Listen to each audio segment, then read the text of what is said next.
After weeks of friction between the Allies, German Chancellor Olaf Scholz began hosting his French and Polish counterparts in Berlin on Friday, March 15th, in a bid to project European unity on support for Ukraine. A hastily arranged summit in Paris last month had aimed to give fresh impetus to stagnating Western efforts to help Ukraine repel a full-scale Russian invasion that has entered its third year.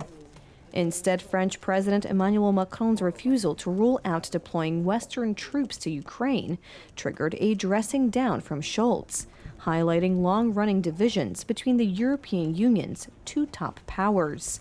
The European spat comes as U.S. support for Ukraine is also weakening, highlighting a Western leadership vacuum that risks further emboldening Russian President Vladimir Putin, say diplomats.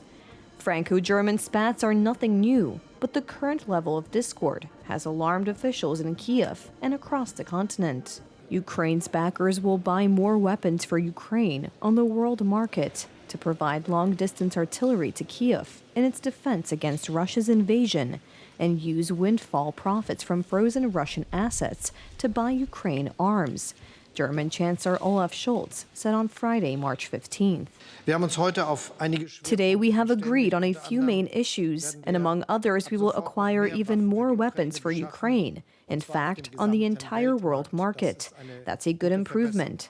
Second, the production of military equipment will be expanded, also through cooperation with partners inside Ukraine.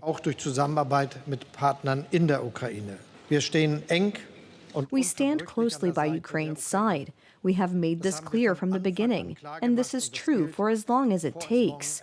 It's clear we support Ukraine, and it is also clear we are not ourselves at war with Russia.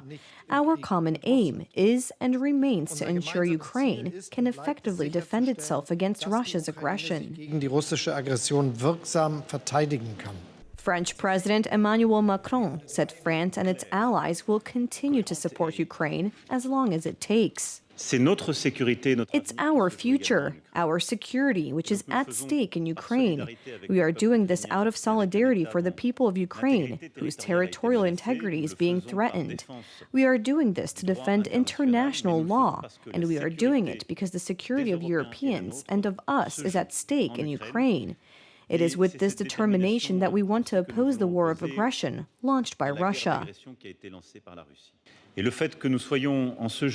The fact that the three of us today are united and determined with the same clear-sightedness on the situation in Ukraine, and determined never to let Russia win and to support the people of Ukraine until the end, is a strength for us, our people, our security, and our Europe. I'm delighted that you have accepted my invitation to meet in Poland in early summer, and it will be an opportunity to take stock of what we have achieved together so far and to make new plans. So thank you again. I believe this is a good new beginning for the Weimar Triangle, a great format which we will all profit from.